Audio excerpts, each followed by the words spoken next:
বটগাছে ভূত গল্পটি PM মেহেদি নামে একটি ভাই আমার কাছে পাঠিয়েছে। আজকের এই গল্পটি অতি ভয়ঙ্কর একটি গল্প। আজকের এই ভূতের গল্পটা শুনে আপনারা অনেক ভয় পাবেন এবং সেটি একটি ভয়ঙ্কর গল্প। তাই সবাইকে অনুরোধ করব একা একা গল্পটা শুনবেন এবং উপভোগ করবেন। ভূতদা গল্প চ্যানেল থেকে আমি নীরব আহমেদ ফাহিম একজন ভয়েস আর্টিস্ট হিসাবে আপনাদেরকে গল্পটা পড়ে শোনাচ্ছি। যেভাবে লেখা আছে সেভাবে বলছি। গ্রামের মেতোপথে এঁকে বেঁকে চলে গিয়েছে দূরের ওই গঞ্জ অবধি। চারপাশে ফসলি জমি আর মাঝখানে সরু রাস্তা। সেই রাস্তায় সেই গ্রামের একটি বাড়িতে তিনটি ছেলে একসাথে বসে গল্প করছে। তারা তিনজন হলো সবুজ, মিঠুন ও আরজিৎ। রাস্তার পাশেই বাড়িটি। বাড়ির ও রাস্তার মাঝামাঝি জায়গায় বসে তারা গল্প করছে। সবুজ বলে, কই, আমি তো কোনোদিন শয়তান বা ভূত দেখিনি। মিঠুন ও আরজিৎ বলে, না রে, ভূত আছে রে, যারা আমরা খালি চোখে দেখতে পাই না। সবুজ এটা শুনে হাসে, হা হা হা হা। আরে তোরা কি এই যুগে এসেও ভূত পেতনি এগুলোকে বিশ্বাস করছ? হায় রে মানুষ, আর আমাকে নিয়ে কি তোরা ভূতের ভয় দেখাচ্ছিস নাকি? মিঠুন বলে, তুই কি ছোট বাচ্চা নাকি যে তোকে ভূতের ভয় দেখাবো? তবে যা বলিস না কেন, পাশের বাড়ির পুকুর পাড়ে যে বট গাছটি আছে সেখানে কিন্তু ভূত থাকলে থাকতেও পারে। সবুজ বলে, যা বাদ দে তো এইসব আলাপ। অজিত বলে, যেহেতু তুই বট গাছটিতে ভূত আছে বলে অস্বীকার করছিস, তাহলে বাজি হয়ে যাক, চল বাজি ধরি। সবুজ বলে, বাজি? ভূত নেই, তাহলে বাজিটা নিয়ে ধরবি নাকি আমার সাথে? মিঠুন বলে, তুই তো আমাবস্যার রাতে সেই বট গাছের নিচে কিছুক্ষণ অবস্থান করবি, কমপক্ষে 10 মিনিট থাকবি। মিঠুন বলে, আর একটা কথা, কোনো কৌশল অবলম্বন করা যাবে না, সাথে কোনো মোবাইল টর্চ নিতে পারবি না, আর লাল ফিতা গাছে বেঁধে আসতে হবে। সবুজ বলে, এটা কোনো ব্যাপার না।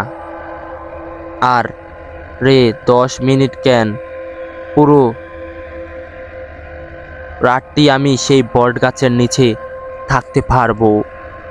দেখি তোদের সেই ভয়ঙ্কর ভূত এসে আমাকে কি করে। অর্জিত বলে, বন্ধু, এত বড়াই ভালো না। সবুজ হাসে, আরে যেখানে ভূত বলতে কিছুই নেই সেখানে আবার কিসের বড়াই? আমি তো সত্যিই বলছি। মিঠুন বলে, তুই তো যেদিন সত্যিকারের ভূত দেখবি সেদিনই বুঝবি। সবুজ বলে, সে তো দেখা যাবে, সময় হোক। যদি ছেলে বন্ধু হয় তাহলে তার সাথে বন্ধুত্ব করার চেষ্টা করব, আর মেয়ে ভূত হলে তার সাথে প্রেম করব, তারপর তাকে বিয়ে করে নেব বলে সে হাসতে থাকে। তারা বলে, সামনের শনিবার তো আমাবস্যা, তুই রেডি তো সেই বটগাছটির নিচে অবস্থান করার জন্য? সবুজ সবুজ বলে, তো আমরা যদি সেই বটগাছটির নিচে অবস্থান করতে পারি, বা আমি যদি সেই বটগাছে গিয়ে লাল ফিতাটি বেঁধে আসতে পারি, তাহলে আমাকে তোরা কি দিবি এবং কি বাজি আমার সাথে ধরবি? সে বলে, তুই রেডি তো? তুই যদি এখানে যেতে পারি তাহলে তুই 500 টাকা পাবি। সবুজ বলে, পাক্কা? মিঠুন বলে, হ্যাঁ পাক্কা। পরের দিন সকালে সবুজ জানতে পারে পাশের বাড়ির একজন লোক নাকি সেই বটগাছে কিছু একটা দেখছে। সবুজ সেখানে বিস্তারিত শুনে লোকটির নাকি গত রাতে সেই বটগাছটির নিচে দিয়ে যাচ্ছিল। তখন তখন সে বুঝতে পারে তাকে পিছন থেকে কে যেন ডাকছে। সে লোকটি ভয়ে ভয়ে পিছনে তাকিয়ে দেখে ভয়ঙ্কর একটি অবয়ব বটগাছটির একটি ডালে ধরে শুয়ে বেশি আছে। এটা দেখে লোকটি ভয়ে সেখান থেকে দৌড়ে পালায়। সবুজ ভাবে সবুজ ভাবে সবই বন্ডামি, ভূত বলতে কিছুই আছে নাকি বোকা ছেলে। এগুলো গল্প ও সিনেমাতে হয়, বাস্তবে তো ভূত নামক কোনো অস্তিত্বই নেই। সবুজ সেখানে থেকে চলে যায়। গ্রামের সহজ সরল মানুষগুলো এসব কথায় বিশ্বাসী। কবে যে মানুষ এসব কুসংস্কার থেকে ফিরবে, এইসব ভাবতে ভাবতে সবুজ বাড়ি ফিরে আসে। কিছুদিন পরে সে অমাবস্যার সেই রাতে আসে। সন্ধ্যার বেলায় তিন বন্ধু একসাথে বসে আছে। তারা বলল, রাতে 2টার পর তুই বটগাছটির নিচে যাবি। সবুজ ভাবে, হা হা, আমি কোনো কষ্ট ছাড়াই 500 টাকা পেয়ে যাব। টাকার লোভ সে সামলাতে পারে না।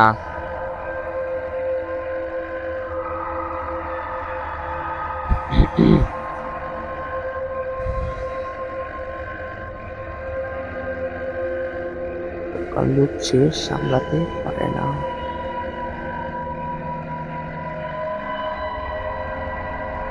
তাছাড়া তার টাকাটাও খুব দরকার ছিল। তাই রাত ঠিক 2টা বাজে। তখন তিন বন্ধু একসাথে, মিঠু ও অর্জিত বলে, দোস্ত, এখন তোর সেই বটগাছের নিচে যাবার পালা।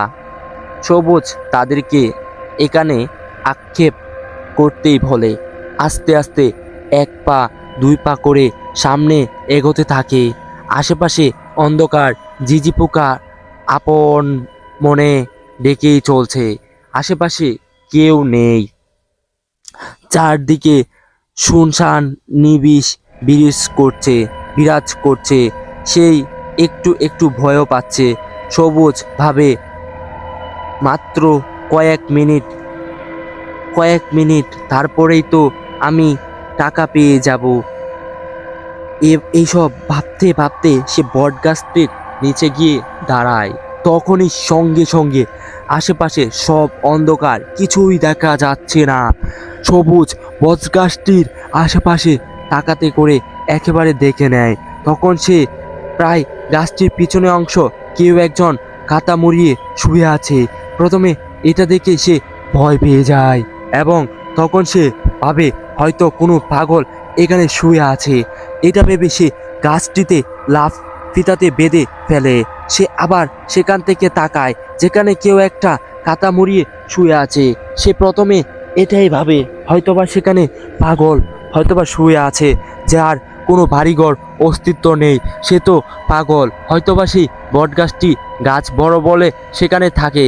কারণ ভূত বলতে তো আমি কাউকে বিশ্বাস করি না। হয়তোবা সেও আমার মতো ভূতকে বিশ্বাস করে না, কিংবা ভূত বলতে তো কিছুই নেই। সে হয়তোবা সেই গাছটির তলে ঘুমিয়ে আছে। যেহেতু সে একটি পাগল হয়ে ঘুমিয়ে আছে, তাহলে তো ভূত বলতে কিছুই নেই। কিন্তু এবার সে খুবই অবাক হয়, আরে এই মাত্র তো দেখলাম কেউ একজন এখানে শুয়েছিল, তাহলে এখন কি সেই লোকটি কোথায় গেল? মুহূর্তের মধ্যেই লোকটি কোথায় চলে গেল? সবুজ গাছটির চারপাশে ভালো করে দেখে সেখানে কেউ নেই। সে অবাক হয়, এটা কিভাবে সম্ভব? লোকটি তো এখানেই ছিল। সে হাত গড়িয়ে দেখে, আরে 7 মিনিট এখানে অবস্থান করতে হবে। তখন বটগাছ থেকে একটি বাদুড় উড়ে যায়। সে দেখে গাছের পাতাগুলো এখনো লড়ছে। পরক্ষেপ সে গাছটির ডাল ভাঙ্গার আওয়াজ শুনতে পায়। অন্ধকারে ভালো করে কিছুই দেখা যাচ্ছে না। গাছ থেকে সামনে পাতা পড়ছে। পাতাগুলো কেউ ছিঁড়ে ফেলছে, নয়তো সবুজ ভাবলো তাদের বন্ধুরা তাকে কোনোভাবে ভয় দেখাচ্ছে না তো, যেন সে 500 টাকা না জিততে পারে, কিংবা তারা দুইজন হয়তোবা গাছের আড়াল থেকে তাকে ভয় দেখাচ্ছে যেন সে ভয় পেয়ে চলে যায় এবং 10 মিনিট সেখানে না থাকতে পারে। সে মনে মনে এগুলাই ভাবছে সবুজ। তারপর সে তাই বিষয়গুলো তেমন গুরুত্ব দেয়নি। কিছুক্ষণ পর পাতার পাশাপাশি গাছের ডাল ভেঙে পড়তে দেখা যায়। তখন সে কিছুটা অবাক হয় এত রাতে অন্ধকারে একটি বট গাছে কে উঠবে? আর যেভাবেই গাছের পাতা বা ডালপালা ভাঙ্গা পড়ছে, তাতে তো কিছুটা অবাক লাগছে।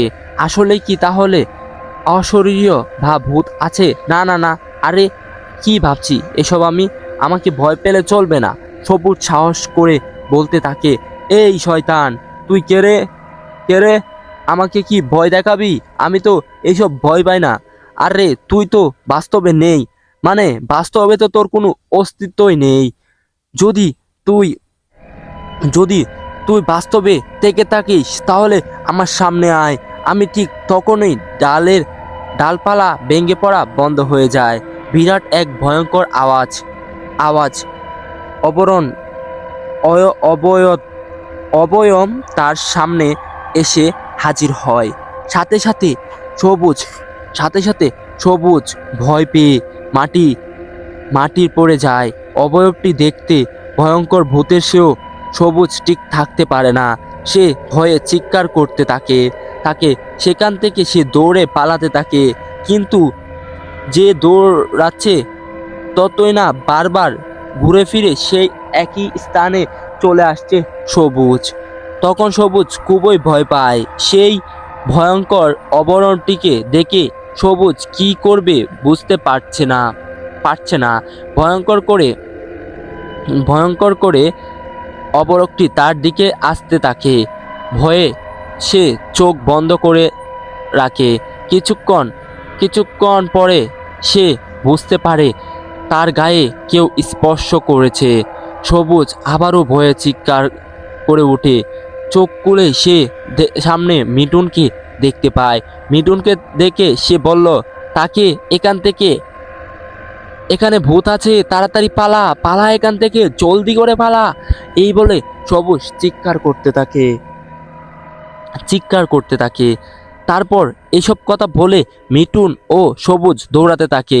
এক সময় খেয়াল করে সে যার সাথে দৌড়াচ্ছে সে আসলে মিঠুন না, সে এতক্ষণ সেই ভয়ঙ্কর অবরণটির সাথে দৌড়াচ্ছিল। মানে সে পাশে ফিরে তাকাতেই সেই ভয়ঙ্কর ভূতটি তাকে একটি অবয়নটিকে দেখতে পায়। সে এটা দেখে আরো ভয় পেয়ে যায়। মনে মনে সে দুয়াদুরত পাঠ করতে থাকে। এক সময় সেই দুইজন লোকের সাথে ধাক্কা খেয়ে মাটিতে পড়ে যায়। লেগ দুটি তাকে উপরে তুলে। তখন সে বুঝতে পারে লোকটির অজিত ও মিঠুন সেই অবরণটি দেখে ভয় পেয়ে দৌড়ে অজিত ও মিঠুনের সাথে ধাক্কা খেয়ে মাটিতে পড়ে যায়। তারা বলে আরে সবুজ, তুই তো পুরো 10 মিনিট না আরো বেশি সময় ধরে বটগাছটির নিচে অবস্থান করছিস। এই নে তোর টাকা, ধর, তুই 500 টাকা নিয়ে যা, তুই পেরেছিস। আসলে ভূত বলতে কিছুই নেই। টাকাটা তুই হাতিয়ে নিয়ে সে বলে তাকে, পালা এখান থেকে, জলদি পালা, এই জায়গাটা ভালো না রে, জলদি পালা এখান থেকে। এই কথাটা বলতে বলতে সবুজ সেখান থেকে ভয়ে পালিয়ে যায়। এদিকে মিঠুন আর অর্জিত সেখানে দাঁড়িয়ে থাকে। অর্জিত খেয়াল করে একটা বৃদ্ধ মহিলা বটগাছটির এদিক দিয়ে তাদের দিকে আসছে। অজয় ভাবে হয়তো এই মহিলাটি দেখেই সবুজ ভয় পেয়েছে। মিঠুন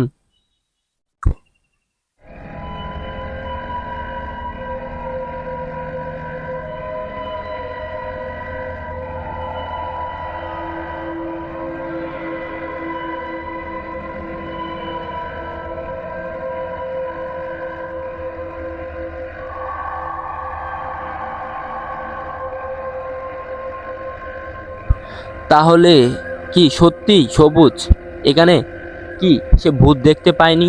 কিভাবে কি সম্ভব? আমরাও আজ থেকে ভূতকে বিশ্বাস করব না।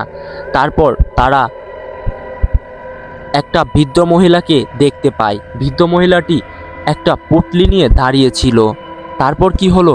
তারা বলে আরে সবুজ তো পুরো 10 মিনিট আরো অনেক বেশি ধরে বটগাছটির নিচে অবস্থান করছিল, তো তার তো কোনো কিছু হয়নি। তারপর তারা এই বৃদ্ধ মহিলাটি দিকে তাদের আসছে, তারা বৃদ্ধ মহিলাটির কাছে যায়। বৃদ্ধ মহিলাটির কাছে ছিল একটি পুতলি। হাতে নিয়ে মহিলাটিকে বেশ অসুবিধায় হচ্ছিল। তারা দুইজন ভালোভাবে মহিলাটিকে সাহায্য করার দরকার। তারা দুইজন মহিলাটির কাছে গিয়ে বলে, চাচি আপনি কোথায় যাবেন? আর এই পুটলির ভিতরে কি এমন আছে আপনার নিতে এত কষ্ট হচ্ছে?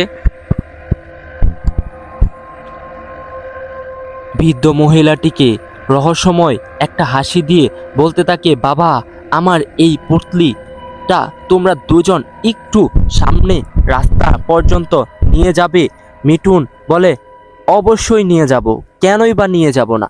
আপনি আমাদের মায়ের বয়সী একজন লোক, আপনাকে কি আমরা সাহায্য না করে যাব নাকি?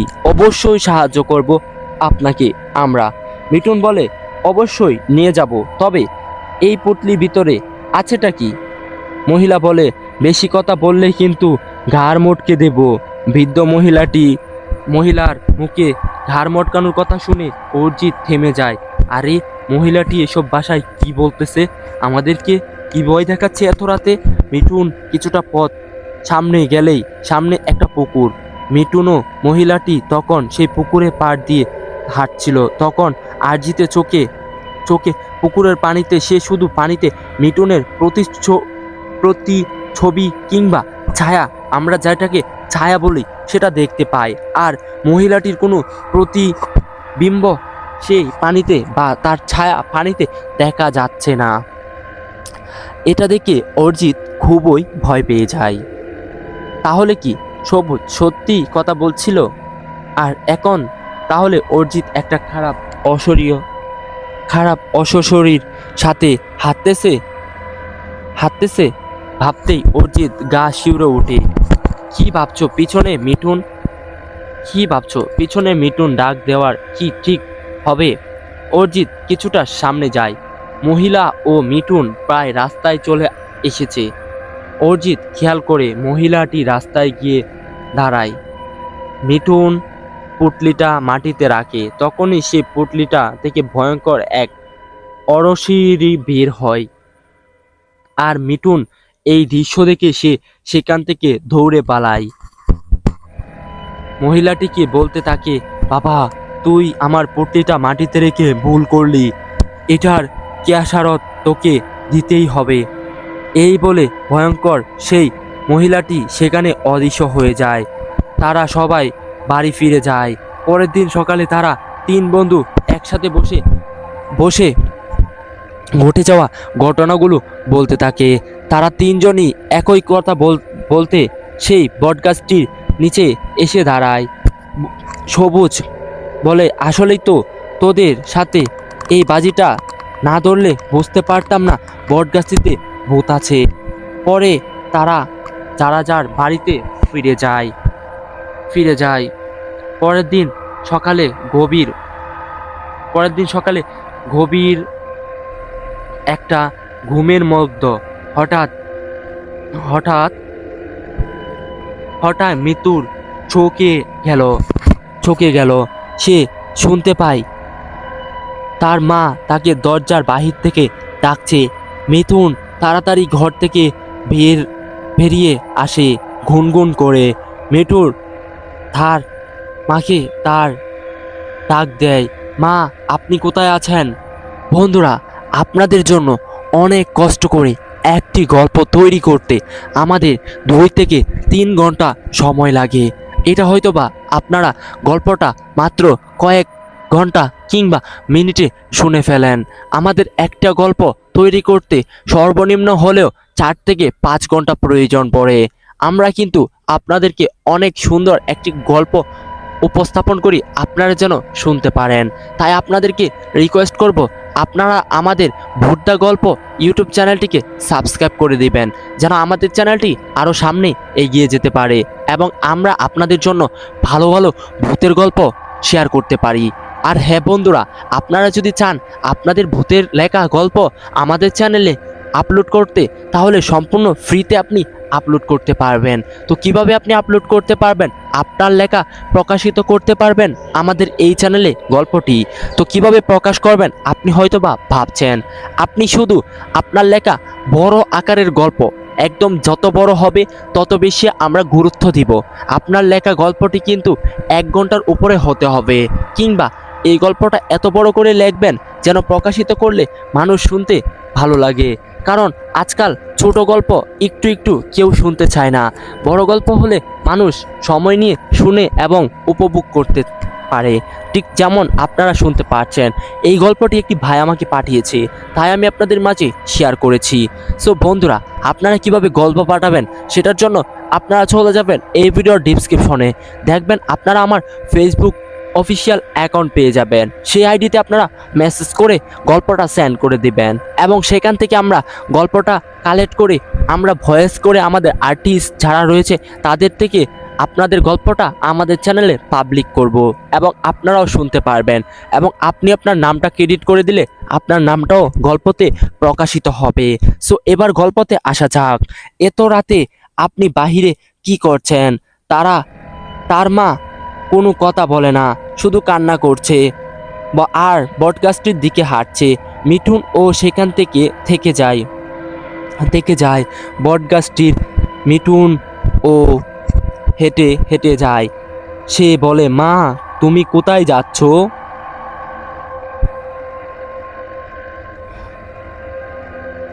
এক সময় মিঠুন খেয়াল করে তার মা মনে করে এতক্ষণ যে তার পিছু পিছু এসেছে সে আসলে তার মা নয়, সেটা একটা ভয়ঙ্কর মহিলাতে পরিণত হয়। মহিলাটি ভয়ঙ্করভাবে মিঠুনের দিকে তাকিয়ে হাসতে থাকে। মিঠুন ভয়ে দৌড়াতে থাকে। তখন সে যে কারো সাথে ধাক্কা খেয়ে মাটিতে পড়ে যায়। সাথে সাথে মিঠুন সেখান থেকে অচেতন হয়ে পড়ে। জ্ঞান ফিরতে দেখতে পায় সে বিছানায় শুয়ে আছে। সে তার মাকে জিজ্ঞেস করে, মা কি হয়েছে? তার মা বলে, বাবা তুই রাতে কাউকে না বলে ঘর থেকে বের হয়ে গিয়েছিলি, তাই তোর পিছু পিছু যেতে থাকি। এক সময় তুই ঠিক দৌড়াতেই থাকিস আর তখনই আমার সাথে ধাক্কা লাগে। মাঝরাতে মিঠুন বাহিরে তার মাকে ডাকে। শুনে দরজা খুলে বাহির থেকে বের হয়। বাহিরে গুটগুটে অন্ধকার। মিঠুন দেখে তার মা হেঁটে হেঁটে বট গাছটির দিকে যাচ্ছে। সে তার মায়ের পিছনে হাঁটতে থাকে। এক সময় তার মা তাকে বট গাছটির দিকে দাঁড়ায়। তখন সে জিজ্ঞেস করে, মা আপনি এত রাতে এখানে আসলেন কেন? তখন তার মা তার দিকে তাকায় আর এটা বলে, মিঠুন সব শেষে অবাক হই, তোর ভরা পেট তোর ভয় পেয়ে যায়। এতক্ষণ যারা সাথে বটগাছটি পর্যন্ত গিয়েছি সে তার মা নয়। হঠাৎ তার মায়ের ছদ্মবেশী দেখতে দেখতে এক ভয়ঙ্কর মহিলাতে রূপ ধারণ করে। মিঠুন ভয়ে চিৎকার দিয়ে বাড়ির দিকে দৌড়াতে গিয়ে কারো সাথে ধাক্কা লেগে সে মাটিতে পড়ে যায়। পরে সে বুঝতে পারে যে তার মার সাথে ধাক্কা খেয়েছে। সর্বনাশ, তার মা এখানে। তাহলে এতক্ষণ বটগাছটিতে যে ছদ্মবেশী তার মায়ের রূপ ধারণ করে তাহলে ডেকেছিল, এটা ভাবতেই তার গায়ে শিউরে ওঠে এবং সে প্রচুর ভয় পায়। সে তার মাকে নিয়ে দ্রুত বাড়িতে আসে। মিঠুন ঘরের সামনে এসে দেখে দরজা ভেতরে থেকে বন্ধ আছে। এটা দেখে আবারও তার গায়ে শিউরে ওঠে। সে বুঝতে পারে তার মা শুয়ে ঘুমাচ্ছে। এটা দেখে মিঠুন সবচেয়ে বেশি ভয় পায়। যদি তার মা রুমে ঘুমিয়ে থাকে তাহলে একমাত্র সে যার তার হাতে হেঁটে বাড়ি পর্যন্ত সে কে যে তাকে এতক্ষণ সঙ্গে নিয়ে গিয়েছিল, এখন তাহলে একটা ছদ্মবেশী দাঁড়িয়ে আছে। মিঠুন ভয়ে সেখান তাকাতে পারছে না। সে দরজায় এসে নক করতে থাকে। এক সময় তার মা উঠে আসে। তার মা তাকে ডেকে সবকিছু বলে। এটা শুনে তার মাও খুব ভয় পেয়ে যায়। বলিস কি বাবা, তুই এত রাতে কি ভয়ঙ্কর বটগাছটির নিচে গেলি কেন? মিঠুন বলে, মা আমি তো তোমার ডাক শুনেই বের হয়েছিলাম। ঠিক তোমার মতো দেখতে যেন একটা মহিলা আমাকে সেই বটগাছটির অবধি নিয়ে গিয়েছিল। তার মা এটা জেনে আরো ভয় পায়। বাবা মিঠুন, বাবা মিঠুন, শয়তানির কোন শয়তানটির তো তোর কোনো ক্ষতি করেনি তো? সে বলে, না মা, আমি তো আগেই দৌড়ে চলে আসি। ঠিক তখনই দরজার বাহির থেকে তার মায়ের মতো আরেকটা কণ্ঠ বম্বে বম্বে, বাবা মিঠুন, দরজাটা খুল, আমি আর কত বাহিরে দাঁড়িয়ে থাকবো। এটা শুনে তো মিঠুন একটু অবাক হয়। তার মা তো সামনেই বিছানায় বসে আছে, দরজার বাহিরে তো দরজার গলায় ডাকছে ডাকছে সে কে? এটা ভাবতেই তার গায়ের কাটা দিয়ে উঠে। মিঠুন মিঠুন দরজাটা খুলবে ভাবছে, আবার ভয়ও পাচ্ছে। কিভাবে সে দরজাটা খুলবে? আপনিও কি এভাবে দরজা খুলতেন? কখনোই তো না। সে অবাক হয়ে যায়, অনেকক্ষণ ভাবতে থাকে, আরে কি ব্যাপার, আমি তো এতক্ষণ আমার মায়ের সামনে বসে সবকিছু আমার মাকে বললাম, তাহলে বাহির থেকে কে আমাকে ডাকছে? আমার মা তো আমার পাশেই বসে আছে। তখন বাহির থেকে তার মায়ের কণ্ঠে বলতে থাকে, বাবা মিঠুন, তুই ভুল করছিস, আর তুই ঘর থেকে ভেতরে যাকে দেখতে পাচ্ছি সেটা তোর মা না রে বাবা। এটা শুনতেই বিছানায় বসে থাকা তার মা বলে, বাবা তুই ভুলেও দরজা খুলবি না, ও পাশে আছে, ও যে পাশে আছে সে তোর মা হতে পারে না। এসব শুনে কনফিডেন্স পড়ে যায় কোনটা তার মা। তখনই দরজার বাহির থেকে তাকে বলে, বাবা দরজাটা খুল, আমি তো ওয়াশরুমে গিয়েছিলাম, আর কত দাঁড়িয়ে থাকবো, তাড়াতাড়ি দরজাটা খুল বাবা। এতক্ষণ রুমে ভিতরে আমি থাকতে চাই, আমি পাচ্ছি না, এতক্ষণ বাহিরে কি করব কিছুই বুঝতে পারছি না। এদিকে মিঠুন ভয়ে কি করবে না করবে কিছুই বুঝতে পারছে না। মিঠুন হঠাৎ খেয়াল করে, আরে এইমাত্র তো তার পাশে বসে থাকা মা তাকে তুমি করে রেখেছে, কিন্তু তার মা তো তাকে তুই করে ডাকে, তাইলে কি তার সামনে তখন যে বসে আছে সে কি তার মা নয়? এটা ভেবে তার গা শিউরে ওঠে। আর আর সবচেয়ে বেশি অবাক হয় তখন যখন সে রুমে থাকা আয়নাতে তার মাকে দেখতে পায়নি। এটা দেখে মিঠুন এত বেশি ভয় পেয়ে যায় যা বলার বাহিরে। তার মানে এখন তার সামনে যে বসে আছে সে আসলে তার মা নয়। বাহিরে থেকে তখনই বলছে, বাবা আর কত দাঁড়িয়ে থাকবো? এখন তো মিঠুন সত্যিটা বুঝতে পেরেছে। সে আস্তে আস্তে দরজার কাছে যায়, ও দরজাটা খুলে দেয়। তার মা রুমে চলে আসে। মিঠুন বুঝতে পারে এটাই তার মা, আর এতক্ষণ বিছানায় বসে থাকাটা মহিলাটা তার মা ছিল না, সেটা ছিল অর্থাৎ ভূত।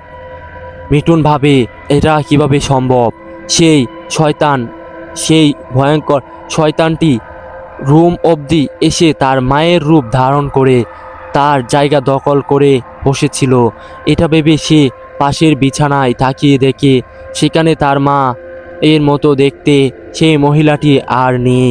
মিঠুন তার মাকে বলতে থাকে, মা আমি এখনো তোমার মতো দেখতে কাউকে বিছানায় শুয়ে থাকতে দেখছি।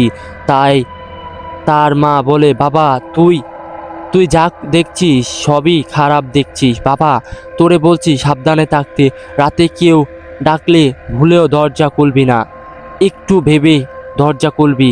পরের দিন সকালে মিঠুন সবুজের বাড়িতে যায়। বন্ধুরা, তোমরা গল্পটা যারা শুনতেছো তোমাদের কাছে রিকোয়েস্ট থাকবে, তোমরা ভূতদা গল্প ইউটিউব চ্যানেলটিকে কষ্ট করে সাবস্ক্রাইব করে দাও। তোমরা তো হয়তোবা বুঝতে পারছো 1 ঘন্টার উপরে বা একটা গল্প তৈরি করতে আমাদের কতটা সময় লেগেছে কিংবা লাগছে। তোমাদের একটা সাবস্ক্রাইব এবং তোমরা যেন দেখে মজা পাও সেজন্যই কিন্তু এত পরিশ্রম করে একটা গল্প বানিয়ে থাকি। তোমরা যদি আমাদেরকে সাবস্ক্রাইব করে আমাদেরকে উৎসাহ বাড়িয়ে দাও, আমি কথা দিচ্ছি তোমাদেরকে সামনে আরও অসাধারণ অসাধারণ গল্প শেয়ার করব, যা তোমরা প্রতিদিন শুনতে পারবে আমাদের চ্যানেলে। আর তোমরা যদি আমাকে ভালোবাসা নাই দাও, তাহলে আমি তোমাদেরকে কীভাবে বা গল্প দিব? তোমাদের ভালোবাসা পেতে পেতে আমি সামনে আরও আগাবো এবং আমি এই সব গল্প দিতে উৎসাহ পাবো। এবং তোমরা যদি চাও আমার চ্যানেলে তোমাদের লেখা গল্প প্রকাশ করতে সম্পূর্ণ ফ্রিতে, তাহলে তোমরা আমার সাথে যোগাযোগ করো। তো কিভাবে যোগাযোগ করবে? তোমরা ভিডিওর ডেসক্রিপশনে চলে যাও, সেখান থেকে সরাসরি তোমরা আমার ফেসবুক প্রফেশনাল আইডিটি পেয়ে যাবে। সেখানে তোমরা আমাকে নক দাও এবং সেখান থেকে তোমরা আমাদেরকে গল্প পাঠিয়ে দাও এবং আমরা সেখান থেকে গল্প কালেক্ট করে তোমাদের মাঝে শেয়ার করার চেষ্টা করব এবং তোমাদের নাম সহ উল্লেখ করে দিব। আশা করি তোমরা আমাদেরকে ভালো ভালো গল্প পাঠাবে। তো এবার গল্পতে ফিরে যায়। তাছাড়া বন্ধুরা, আরও একটি কথা, তোমাদের কি আমরা প্রতিদিন গল্প দিব কি না এটা অবশ্যই কমেন্টে জানিয়ে দিবা। এবার আমরা গল্পতে লোকটি যেভাবে লিখেছিল সেটা আমরা পড়ে শোনাচ্ছি। সবুজকে সে সব কিছু খুলে বলে। সবুজ বলে, আমি তোদের আগেই বলেছিলাম যে বটগাছটিতে ভয়ানক কিছু একটা আছে। তোরা তো আমার কথা শুনিসনি। অজি তো সেখানে আসে। তারা সবাই ভয়ে আছে। এখন তো দিনের বেলা তারা কোনো ভয় নেই, রাত হলে তাদের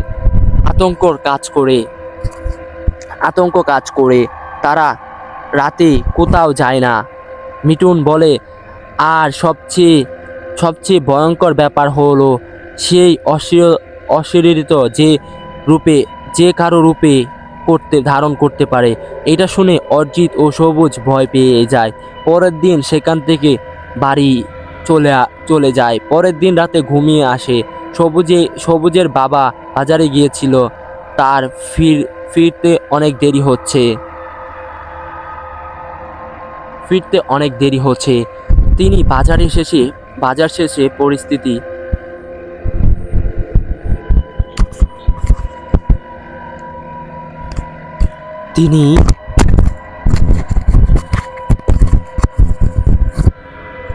তিনি বাজার শেষে পরিচিত সেই রাস্তা ধরে বাড়ির উদ্দেশ্যে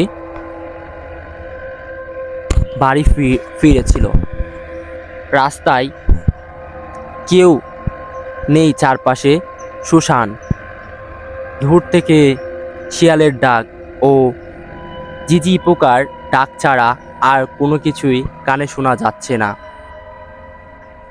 বা কানে আসছে না। তিনি আস্তে আস্তে সেই বটগাছটি অতিক্রম করেছিল। তখনই পেছন থেকে কে যেন বলছে, এই একটু দাঁড়াও। তখনই সে ভাবতে থাকে, কি ব্যাপার, এত রাতে আমাকে কে ডাকছে?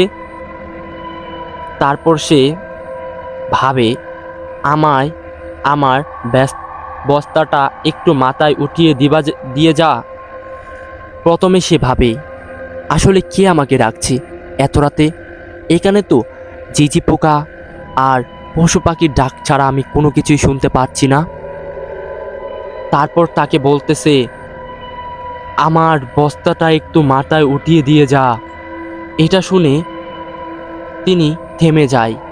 সেভাবে এত রাতের বেলা বস্তাটি তুলে দিলে লোকটির উপকার হবে।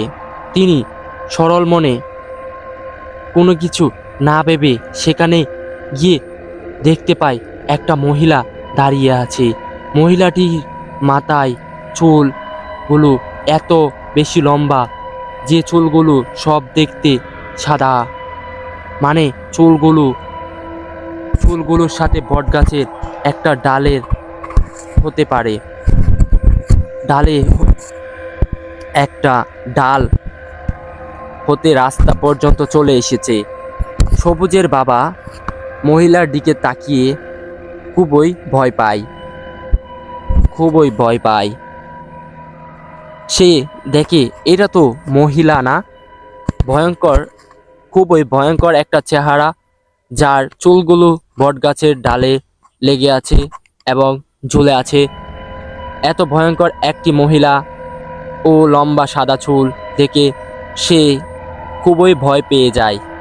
এক সময় সে দৌড়াতে থাকে, দৌড়াতে দৌড়াতে তার বাড়িতে এসে পৌঁছায়। তখন সবুজের মা দরজা খুলে দেয়। সবুজ উঠে পড়ে। তার মানে ছাড়া তার বাবা ছাড়া খায়নি, তার বাবা সাথে নিয়ে রাতে খাবার খাবে। সবুজের মা খাবার রেডি করে তখনই ডাকতে সবাই খাবার খেতে বসে। সবুজের মা খেয়াল করে তার বাবা মানে সবুজের বাবা একটু বেশি খাবার খাচ্ছে। তার মা ভাবে তরকারি ভালো হয়েছে, তাই তো আজ তিনি একটু বেশি খাবার খাচ্ছে। কিছুক্ষণের তার মায়ের ধারণা পাল্টে যায়, কারণ সবার সামনেই কিছুক্ষণের মধ্যে সবুজের বাবা খাবার একাকে শেষ করে ফেলল। এটা দেখে তার মায়ের কিছুটা অদ্ভুত লাগে। সবুজও ভাবে কি ব্যাপার, হঠাৎ বাবা এত খাবার একাই খেয়ে নিল। তাছাড়া বাবা সব সময় যে সময় খাবার এড়িয়ে চলে, আজ বাবাকে বলে খাবার তোমার কি হয়েছে, তুমি সব কিছু খেয়ে ফেলেছো? তার বাবা বলে খিদে রে, আমার অনেক খিদে পেয়েছে বলেই তো খাবার খেয়ে নিয়েছি, খাবার নিয়ে খেয়ে নেই। সবুজ ও তার মা এটা দেখে খুবই অবাক ও ভয় পেয়ে যায় যে কি সব সময় অল্প খাবার খায়, যে কিনা সব সময় অল্প খাবার খায়, খাবার খেতেই চায় না, সে আজকে এতগুলো খাবার একসাথে খেয়ে নিয়েছে। একবার আমাদেরকেও জিজ্ঞেস করেনি খাবে কিনা। যেই লোকটি প্রতিদিন আমাদেরকে বলতো তোমরা খাও, আমার খিদে নেই, আমি পরে খেয়ে নিব, সেই লোকটি একসাথে সবগুলা খাবার কীভাবেই বা খেয়ে নিল? আজ তো এত খাবার একা খেয়ে নিল। ব্যাপারটা তাদের দুইজনের কাছে অদ্ভুত লাগে। তারপরে তারা বাবাকে বলছে কই আমার আরও খাবার আমার আরও খাবার চাই। তিনি বলতে থাকে আমাকে অনেক খিদা। এই বলে সবুজও তার মায়ের সামনে বলে বাবা ভয়ঙ্কর হয়ে উঠো, মানে মুহূর্তেই ভয়ঙ্কর একটি মহিলা রূপ ধারণ করে। সবুজ ও তার মা দুজনেই খুবই ভয় পায়। ভয়ে তারা দুইজনেই ঘর থেকে বেরিয়ে যায়। তারা ভয়ে দৌড়াতে পাশের বাড়িতে চলে যায়। সেই বাড়িতে তাদের এলাকায় মসজিদের ইমাম সাহেব থাকতো। সবুজ দৌড়ে গিয়ে সে ইমাম সাহেবকে ডেকে আনে তখনই সে অনেকেই চলে আসে। তারা হুজুরকে সাথে নিয়ে আসে দেখে তাদের ঘরে সবুজের বাবা এসে বসে আছে। সবুজ বলে হুজুর, এ আমার বাবা নয়, এ কিছুক্ষণ পূর্বে আমাদের সামনে ভয়ঙ্কর রূপ ধারণ করছিল। এই বলে সে দাঁড়িয়ে পড়ে। হুজুরটি বলে তুমি কে আর এখানে কি চাও? তখন সে বলে আমার বাড়ি, আমার ঘর, আমাকে আমার বাড়িতে এসে এসব কোন ধরনের প্রশ্ন? এই হুজুর বলে ভালোই তো ভালো বলো, নয়তো লোকটি বলে নয়তো বলে। সেখানে তাকা সবুজের বাবা অপরটি সবার সামনে দেখতে দেখতে ভয়ঙ্কর একটি মহিলা রূপ ধারণ করে। মহিলাটি বিরট আওয়াজ ভয়ঙ্করভাবে হাসতে থাকে। যখনই ভয়ঙ্কর হাসি দেয় তখনই সেখানে সবাই কান চেপে ধরে, কারণ সেই হাসিটা সহ্য করার মতো নয়। হুজুর জিজ্ঞেস করে তুমি কি চাও, এখানে কি চাও? সে ভয়ঙ্কর মহিলাটি বলে আমি তো আসতে চাইনি, আমাকে ডেকে আনা হয়েছে। এই ছেলেটি আমাকে আসার জন্য সেই বটগাছটির নিচে দাঁড়িয়ে আহ্বান করেছিল। তখন হুজুর বলে, তুমি এখান থেকে চলে যাও, এটা তোমার জন্য ভালো হবে। হুজুরটি অনেক দোয়া দুরূদ পড়ে বলতে থাকে, তুমি আর এই বটগাছটিতে থাকবে না, এখান থেকে যাতায়াত করতে থাকো, মানুষ তোমাকে দেখে ভয় পায়। হুজুর কথা শুনে মহিলাটি এখান থেকে যেতে নারাজ হয়। হুজুর বলে, এখন যদি তুমি এখান থেকে না যাও তাহলে ওই যে দেখছো বোতল, তোমাকে এই বোতলের ভরে মাটিতে পুঁতে রাখবো। হুজুর বোতল হাতে নিয়ে দোয়া দুরূদ পাঠ করতে থাকে। তখনই ভয়ঙ্কর মহিলাটি ভয়ানকভাবে আহার জারি করতে থাকে আর বলতে থাকে, আমাকে ছেড়ে দাও, আমি আর আসবো না এই বট গাছে, আমি এখানে থাকবো না। হুজুর বলে, ঠিক আছে। এই বলে তাড়াতাড়ি করে এখান থেকে ভুট্টি চলে যায়। তারপর সবুজ আর তার দুই বন্ধু একসাথে বসে আবারও সব কিছু কাহিনী একসাথে গল্প করতে থাকে। তখন এমন কিছু হয় যেটা এখন তোমরা শুনতে পারবে। তার আগে বন্ধুরা, অনেকবার বলেছি, তোমরা যারা ভূতদা গল্প ইউটিউব চ্যানেলটিকে সাবস্ক্রাইব করোনি তাড়াতাড়ি করে সাবস্ক্রাইব করে দাও, কারণ তোমাদের জন্য নিত্য নতুন ভূতের গল্প কিন্তু আমাদের চ্যানেলেই সবার আগে দেওয়া হবে। কারণ তোমরা যদি আমাদের চ্যানেলটিকে সাবস্ক্রাইব করে সামনের দিকে এগিয়ে নিয়ে যাও, তাহলে আমি তোমাদেরকে কথা দিচ্ছি, বড় বড় আকারের ভালো ভালো ভয়ঙ্কর ভয়ঙ্কর এবং গল্পহীন, যেগুলা গল্প অনেক সুন্দর ভূতের, যেগুলো তোমরা শুনতে ভালোবাসবে, পছন্দ করবে, সেই গল্প তোমাদেরকে আমি উপহার করব এবং তোমরাও শুনতে পারবে। তাই তোমাদেরকে বলবো চ্যানেলটিকে সাবস্ক্রাইব করে দাও। তো এখন আমরা গল্পতে চলে যাই। তার আগে আরও একটি জিনিস তোমাদেরকে জানিয়ে রাখি, কারণ আমরা চ্যানেলটি শুরু করেছি কিছুদিন হলো, তোমাদের মাঝে গল্প দিচ্ছি। তোমরা যদি চাও আমার কাছেও গল্প পাঠাতে পারো। তোমরা অনেকে আছো ভূত.com কিংবা আদার্স যে ভাই ব্রাদার রয়েছে এবং অন্যান্য চ্যানেলের কাছে গল্প পাঠিয়ে থাকো। তোমরা চাইলে আমার কাছেও গল্প দিতে পারো। তোমাদের গল্প আমি পড়ে পড়ে আমাদের চ্যানেলে সুন্দরভাবে রিপ্রেজেন্ট করব এবং আপলোড দিব, সবাই শুনতে পারবে। এই সুযোগটা তোমরাও চাইলে আমাকে করতে পারো। কিভাবে তোমরা আমার কাছে গল্প পাঠাবে? তোমরা যদি এই ভিডিও ডেসক্রিপশন লক্ষ্য করো, তাহলে তোমরা আমার অফিসিয়াল ফেসবুক অ্যাকাউন্টটি পেয়ে যাবে। সেখানে তোমরা চাইলে আমার কাছে গল্প পাঠাতে পারো।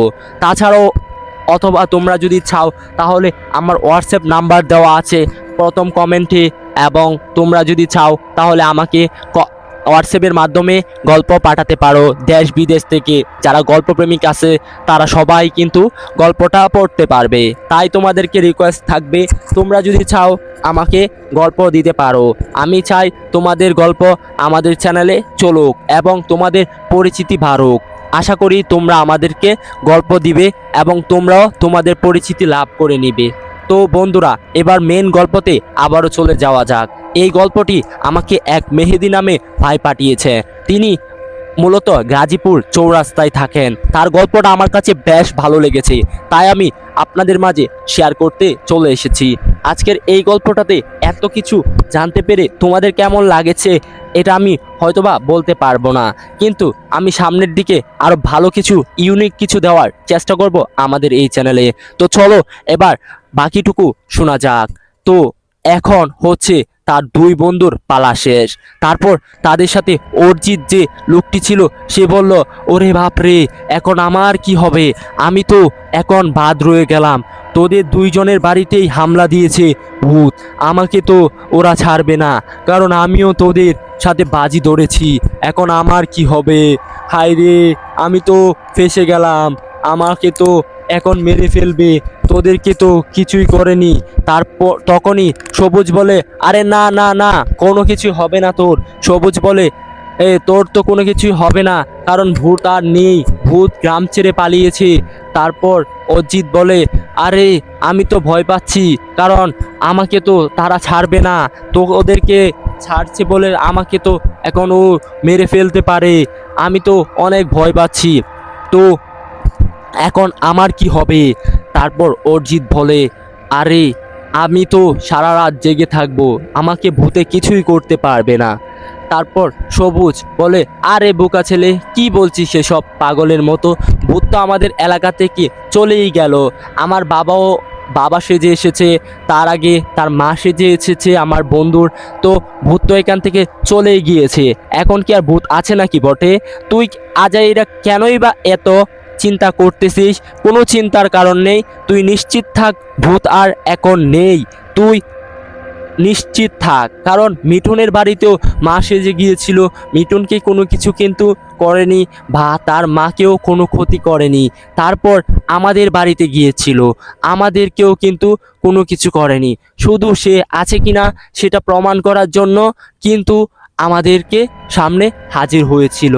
তারপর অরিজিৎ বলে, আরে না, যেহেতু তোরা দুইজনের কাছেই গিয়েছে, আমার কাছেও আসবে, আমি কি করব আমি বুঝতেছি না। তারপরে তারা বলে, আরে তুই চিন্তা করিস না। তারপর সবুজ বলে, আচ্ছা ঠিক আছে, তাহলে তোরা থাক, আমি চলে গেলাম, আমার বাড়িতে কাজ আছে। আজকে আমাকে বাড়িতে গিয়ে প্রচুর পরিমাণ কাজ করতে হবে, কারণ কাজ না করলে আজকে আব্বা আমাকে বাড়ি থেকে বের করে দিবে। আমি অনেক দিন যাবৎ কাজ করি না। তো তারপরে সবুজ সেখান থেকে চলে যায়। তারপর মিঠুন এবং তার বন্ধু যে ভয় পাচ্ছে অরিজিৎ, তারা দুইজনে বসে গল্প করছিল। তখন কি হলো, তখন অরিজিৎ বলে, আরে আমি তো আজকে রাতে সারা রাত জেগে থাকতে হবে, বন্ধু চল আমাদের বাড়িতে চল, তুইও আমার সাথে থাকবি। আমি একা একা কিভাবে থাকবো? আমার আম্মু, আমার ছোট ভাই, ওদেরকে যদি কোনো কিছু করে, চল বন্ধু, তোদের কাছে তো এসেছিল, তোরা তো সরিয়ে দিতে পেরেছিস, তাহলে আমার সাথেও থাক আজকে বন্ধু। তারপর মিঠুন বলে, আরে না বোকা, আমার মা কি একা একা থাকবে নাকি? তুই থাক, কোনো কিছুই হবে না, ঠিক আছে? তারপরও কোনো কিছু হলে আমাকে ফোন দিস, আমি সঙ্গে সঙ্গে চলে আসব। তারপর বলে, হায় রে, আমার তো অনেক ভয় হচ্ছে, আমি কি করব কিছুই বুঝতেছি না। তারপর মিঠুন বলে, আচ্ছা ঠিক আছে বন্ধু, তুই এসব নিয়ে চিন্তা করিস না, চল তোকে আমি বাড়িতে দিয়ে আসি। তারপর দুই বন্ধু মিলিয়ে একসাথে অরিজিতের বাড়িতে চলে যায় এবং মিঠুন বলে, আচ্ছা বন্ধু তাহলে থাক, আন্টিকেও বলিস সাবধানে থাকার জন্য, তোর ছোট ভাইটাকেও খেয়াল রাখিস। তারপরে তারা দুইজন একসাথে কিছুক্ষণ বসে চা কফি খায় এবং মিঠুনকে আপ্যায়ন করে, তাদের বাড়িতে অনেক দিন পর গিয়েছে। তারপর মিঠুনকে বলে অরিজিতের আম্মু, বাবা তোমার কি অবস্থা, তোমার কি পড়ালেখা চলছে নাকি বন্ধ হয়ে গেছো? তারপরে মিঠুন বলে, না আন্টি, আমি এখনো পড়তেছি, আমি এখন পড়া ছাড়বো না, আমার স্বপ্ন আছে একদিন অনেক বড় একটা কিছু হব। তারপর বলে, হ্যাঁ এটাই ভালো, এটাকেই বেছে নেওয়াটা উত্তম হয়েছে, কখনো হাল ছেড়ো না। তারপর কি হলো তার আগে বন্ধুরা তাড়াতাড়ি করে চ্যানেলটিকে সাবস্ক্রাইব করে দাও। বন্ধুরা তোমরা তাড়াতাড়ি করে আমাদের ভূতের এই চ্যানেলটিকে সাবস্ক্রাইব করে দাও, কারণ তোমাদের জন্য নতুন নতুন ভূতের গল্প উপহার দেওয়ার জন্যই আমি সাথে নীরব আহমেদ ফাহিম রয়েছি। এবং আমি সবার শুভকামনা আরজি করছি, মহান আল্লাহ তাআলা সবাইকে যেন সবসময় সুস্থ রাখে এবং হেফাজতে রাখে। তোমরা সবসময় ভালোভাবে চলাফেরার চেষ্টা করবা। আমি জানি আমার অনেক অডিয়েন্স রয়েছে যারা ভূতের গল্প দেখে, তাদের মধ্যে থেকে অনেক অনেক ছোটো বাচ্চা রয়েছে যারা ভূতের গল্প দেখতে ভালোবাসো। তোমাদেরকে বলছি, তোমরা সব সময় বাবা মার কথা মতো চলবা এবং নিজের স্বপ্নের পিছনে সব সময় লেগে থাকবা, একটা না একটা কিছু হবে। তো আবারও আমরা সেই গল্পে ফিরে যাচ্ছি। তো বন্ধুরা, এরপর অরিজিতের বাসা থেকে চলে আসে মিঠুন। মিঠুন যখন বাড়িতে চলে আসে তখন অরিজিৎ তাড়াতাড়ি করে তার ঘরের দরজা লাগিয়ে নেয়। কিছুক্ষণ যেতে না যেতেই সন্ধ্যা হয়ে যায়। সন্ধ্যা যখন হয়ে যায়, নিভুর পাখি ডাকছে, আর এদিকে অরিজিৎ তো বাসাতে চলে আসছে এবং তারা চিন্তা করছে আসলে কি ভূত কি আবার তাদেরকে হামলা করবে কিনা। তখনই বটগাছের এইদিকে প্রচুর পরিমাণ বাতাস হচ্ছে আর পাখির ডাক শোনা যাচ্ছে। তখনই কিছু পাখি এবং কলা বাদুড় এগুলা উঠতেছে। তখন এগুলা তাদের বাড়ি থেকে শোনা যাচ্ছে, কারণ বটগাছটির পাশেই ছিল তাদের বাড়ি, তিন দিকে তিনজনের বাড়ি ছিল। তখন কি হলো, তখন হঠাৎ করে রাতের প্রায় 1টা বাজে, তখন 12:49, 1 মিনিট কম 1টা বাজে। তখনই কি হয়, তখনই সেই ভূতটা আবারও অর্জিতের বাড়িতে চলে যায়। অর্জিতের বাড়িতে গিয়ে তার ছোট ভাইয়ের রূপ নেয়। তখন সেই বলে, এই দরজা খুলো, আমি বাহিরে যাব, আমি বাহিরে যাব, আমার প্রচুর প্রস্রাবে ধরেছে, আমাকে বাহিরে যেতেই হবে। আম্মু, আমার দরজাটা খুলে দাও, আমি পারছি না ঘরে থাকতে, আমাকে বাহিরে যেতে হবে। এটা দেখে অর্জিত তো অনেক ভয় পেয়ে যায়। অর্জিত কি করবে বুঝতে না পেরে সে বলে, না, কোনোভাবেই বাহিরে যেতে হবে না, বাহিরে গেলে সমস্যা আছে, ভূত আছে বাহিরে, না যাওয়া যাবে না। তখনই বলে, আরে না, আমার কিছু হবে না, আমি বাহিরে যেতে চাই।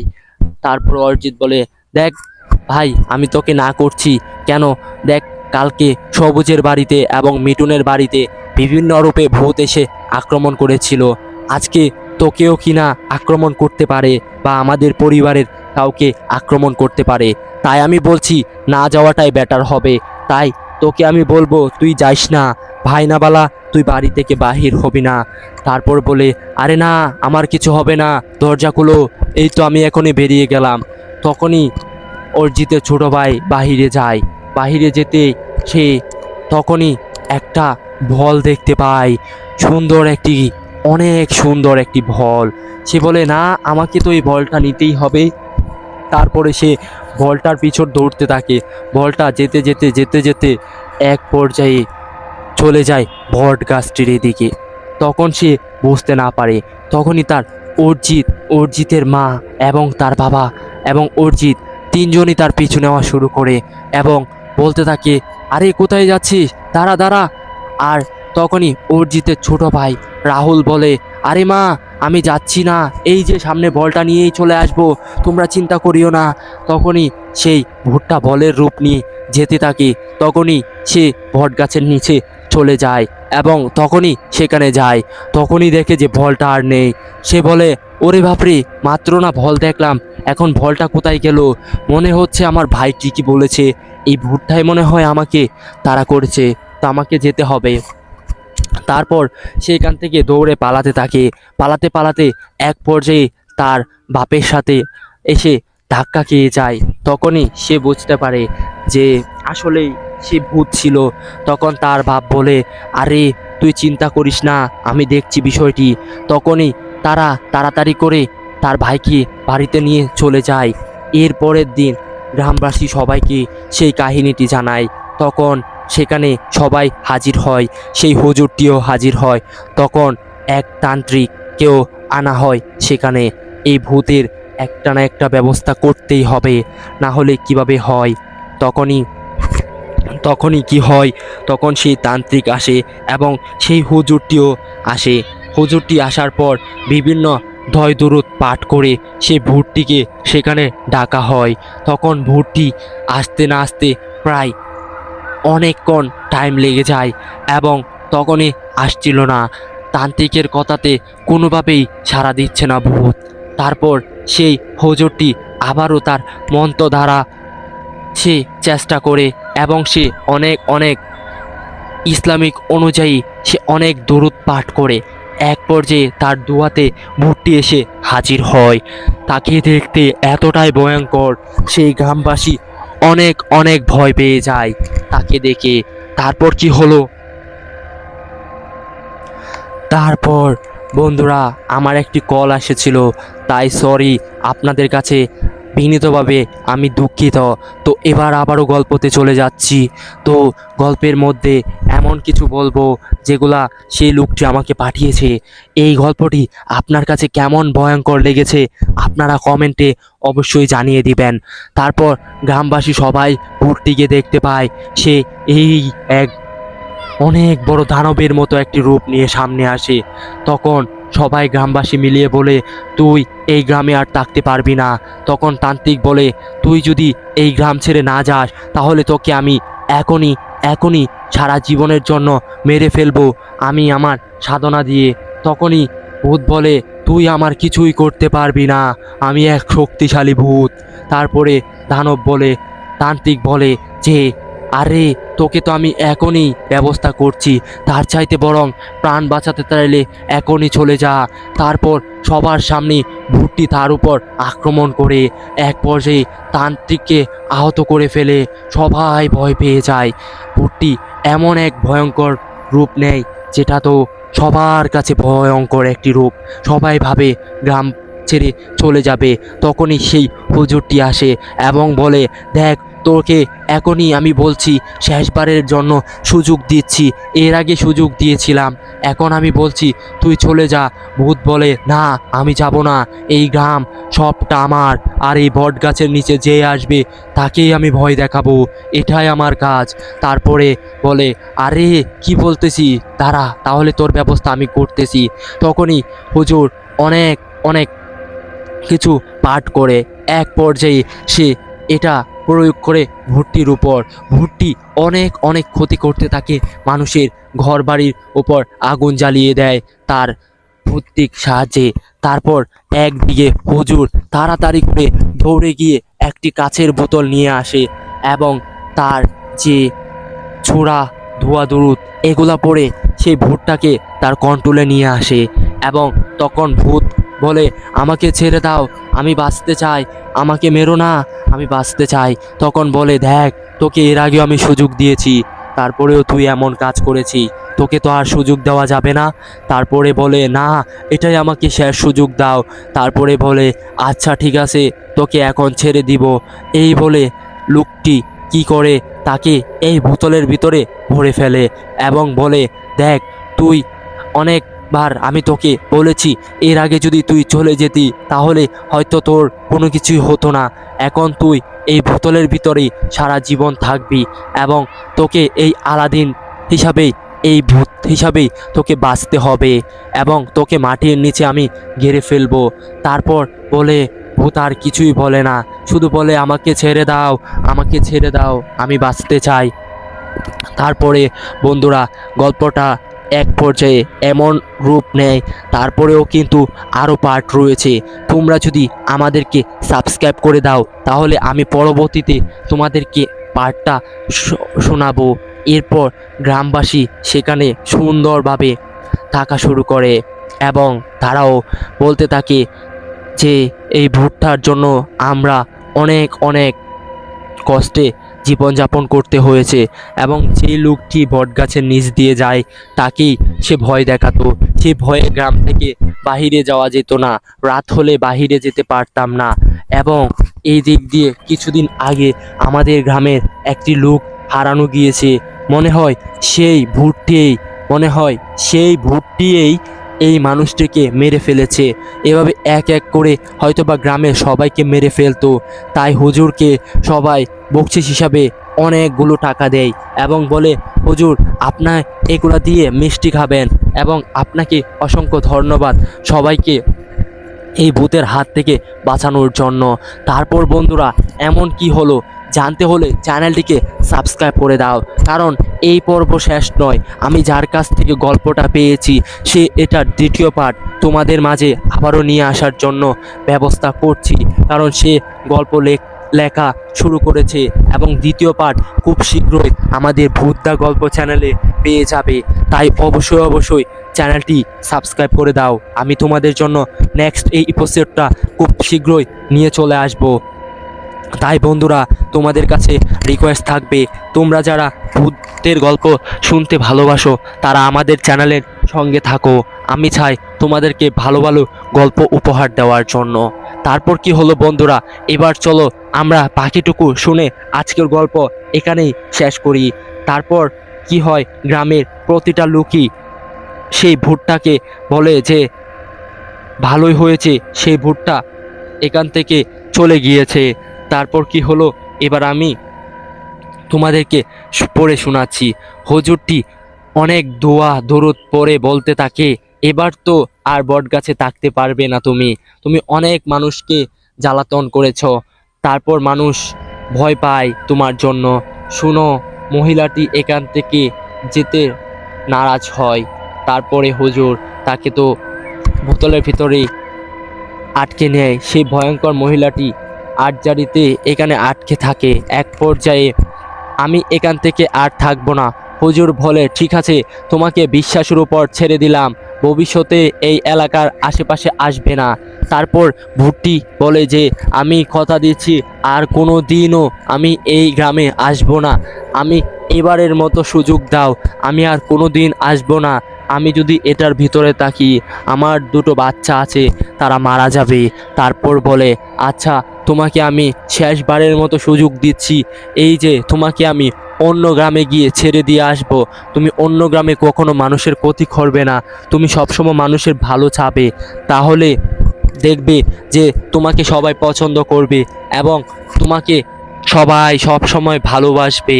তারপর হুজুর বলে, ঠিক আছে, তোমাকে বিশ্বাসে ছেড়ে দিলাম, ভবিষ্যতে এই এলাকার আশেপাশে আসবে না, তাহলে তোমার জন্য খারাপ কিছু হবে। সবাই সামনে ভয়ঙ্কর ভর্তি অদৃশ্য হয়ে যায়। হুজুর দেখে দেখে তার বাবাকে আশেপাশে কোথাও খুঁজে পাওয়া যাচ্ছে না। তারা দৌড়ে সেই বটগাছটির নিচে যায়। সেখানে গিয়ে দেখে তার বাবা অসচেতন হয়ে বটগাছটির নিচে পড়ে আছে। হুজুর তার বাবার মুখে পানি ছিটাতেই জ্ঞান ফিরে এবং সবাই মিলিয়ে তাকে নিয়ে আসে এবং গ্রামবাসী বলে, ঠিক আছে, হয়তোবা তার জীবনটাও নষ্ট করার প্রয়োজন নেই, সেও ভালো থাকুক, আমরাও ভালো থাকি। এই বলে তারা সবাই বাড়িতে ফিরে আসে। তার পরবর্তীতে বন্ধুরা, আরও গল্পর বাকি অংশটুকু রয়েছে। তোমরা যদি তোমাদের কমেন্টে 100টি কমেন্ট লিখতে পারো, তাহলে আমি দ্বিতীয় পার্ট নিয়ে আসার চেষ্টা করব। তাই তাড়াতাড়ি করে তোমরা কমেন্ট বক্সে দ্বিতীয় পার্ট চাও কি না, তাই তাড়াতাড়ি করে কমেন্ট করে জানাও। দ্বিতীয় পার্ট ধামাকা হতে চলছে। তারপর ভূত কোথায় থাকে, কি করে, কি খাচ্ছে, মানুষকে কি আবার বিরক্ত করছে কিনা, সেসব বিষয় নিয়ে দ্বিতীয় পর্ব তোমরা যদি চাও, তাহলে খুব শীঘ্রই তোমাদের মাঝে উপস্থাপন করা হবে। তাই বলবো বন্ধুরা, চ্যানেলটিকে সাবস্ক্রাইব করে এবং কমেন্ট বক্সে তোমাদের ভূতের গল্প যারা পছন্দ করো তাদের পাওয়ারটা দেখিয়ে দাও। তোমরা কি সত্যিই ভূতের গল্প পছন্দ করো কিনা, আমি কি তোমাদেরকে ভূতের গল্প উপহার দিব কিনা, সেটা কমেন্টে জানিয়ে দাও। আর তোমরা যদি আমাকে গল্প পাঠাতে চাও, তাহলে আমার ইমেলে অবশ্যই গল্প পাঠাবে, কিংবা হোয়াটসঅ্যাপ অথবা আমার পার্সোনাল ফেসবুক প্রোফাইলে যত তাড়াতাড়ি তোমরা গল্প পাঠাবে, তত তাড়াতাড়ি কিন্তু তোমরা আমাদের চ্যানেলে তোমার লেখা গল্পটি দেখতে পারবে। সো এবারের মতো বিদায় নিচ্ছি। তোমরা যদি পরবর্তী পার্ট পেতে চাও, তাড়াতাড়ি করে কমেন্টে জানাও। দ্বিতীয়বার যদি 100টি কমেন্ট পাই আমি, তাহলে তখনই সঙ্গে সঙ্গে কথা দিচ্ছি আমি দ্বিতীয় পার্ট নিয়ে আসব, একটি অসাধারণ গল্প, যেটা এই গল্পের চাইতেও বেশি ভালো লাগবে তোমাদের কাছে। তো দেখা হচ্ছে, ততক্ষণ তোমরা ভালো থাকো, সুস্থ থাকো এবং ভূতদা গল্প ইউটিউব চ্যানেলটি সাথে থাকো।